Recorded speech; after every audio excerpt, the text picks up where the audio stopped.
டெல்லியில் நீதிபதி வீட்டில் பணம் எரிந்த நிலையில் எடுக்கப்பட்ட வீடியோ உச்சநீதிமன்ற இணையதளத்தில் வெளியாகி பரபரப்பை ஏற்படுத்தியுள்ளது.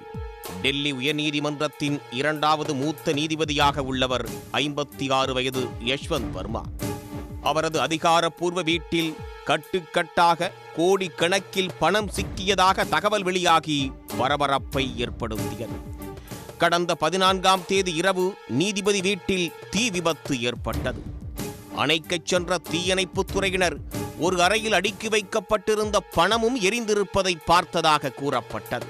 அது தொடர்பான வீடியோ உச்சநீதிமன்ற தலைமை நீதிபதிக்கு பகிரப்பட்டதை அடுத்து உச்சநீதிமன்ற கொலீஜியம் அவசரமாக கூடி நீதிபதி யஷ்வந்த் வர்மாவை இடமாற்றம் செய்ய முடிவெடுக்கப்பட்டதோடு டெல்லி உயர்நீதிமன்ற தலைமை நீதிபதியிடம் பண விவகாரம் தொடர்பாக அறிக்கையும் கோரப்பட்டது. அதன்படி டெல்லி தலைமை நீதிபதி DK உபாத்யாயா விசாரணை நடத்தி உரிய ஆதாரங்களோடும் நீதிபதி யஷ்வந்த் வர்மாவின் விளக்கத்தோடும் அறிக்கை தாக்கல் செய்தார். அந்த அறிக்கை தாக்கல் செய்யப்பட்ட 24 மணி நேரத்தில் பண விவகாரம் குறித்து விரிவான விசாரணை நடத்த 3 நீதிபதிகள் கொண்ட குழுவை அமைத்து உச்சநீதிமன்ற தலைமை நீதிபதி சஞ்சீவ் கன்னா உத்தரவிட்டார். தற்போதைய நிலையில் நீதிபதி யஷ்வந்த் வர்மாவுக்கு சட்டப்பணிகள் எதையும் ஒதுக்கக்கூடாது என்றும் டெல்லி உயர்நீதிமன்ற தலைமை நீதிபதியை உச்சநீதிமன்ற தலைமை நீதிபதி அறிவுறுத்தியுள்ளார். இந்த நிலையில் டெல்லி தலைமை நீதிபதி DK உபாத்யாயா தாக்கல் செய்த அறிக்கை உச்சநீதிமன்ற இணையதளத்தில் வெளியாகியுள்ளது. கூடவே நீதிபதி வீட்டில் ஒரு அறையில் அடுக்கி வைக்கப்பட்டிருந்த பணக்கட்டுகள் எரிந்த நிலையில் காணப்படும் வீடியோவும் அதில் இடம்பெற்றுள்ளது. அதனுடன் 3 படங்களும் வெளியாகி பரபரப்பை ஏற்படுத்தியுள்ளது.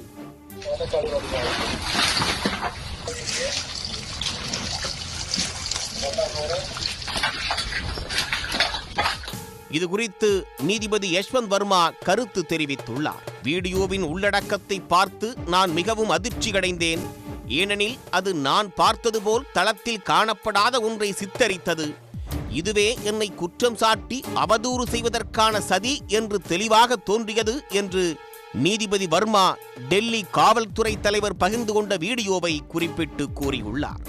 பணம் மீட்கப்பட்டதாக கூறப்படுவது குறித்து டெல்லி உயர்நீதிமன்ற தலைமை நீதிபதிக்கு அவர் நீண்ட பதிலும் அளித்துள்ளார்.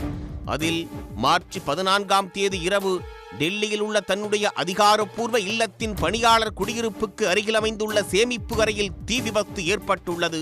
இந்த அறை பொதுவாக அனைவரும் பயன்படுத்தப்படாத தளவாடங்கள், பாட்டில்கள், மெத்தைகள், பயன்படுத்தப்பட்ட கம்பளங்கள், பழைய ஸ்பீக்கர்கள், தோட்டக்கருவிகள் மற்றும் மத்திய பொதுப்பணித்துறை பொருட்கள் போன்ற பொருட்களை சேமிக்க பயன்படுத்தினர்.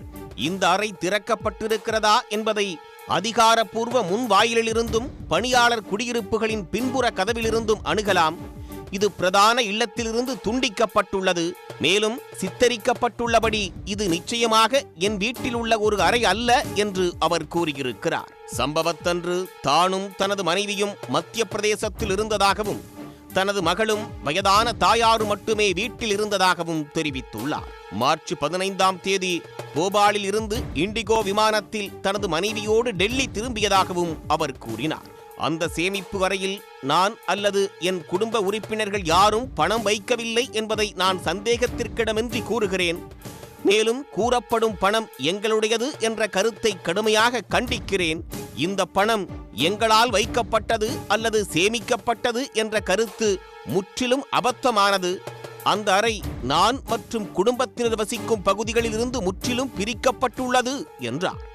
அறையில் எரிந்த வடிவத்தில் எந்த பணத்தையும் பார்த்ததாக அவரது வீட்டிலிருந்து யாரும் தெரிவிக்கவில்லை என்றும் நீதிபதி யஷ்வந்த் வர்மா விளக்கமளித்திருப்பது குறிப்பிடத்தக்கது.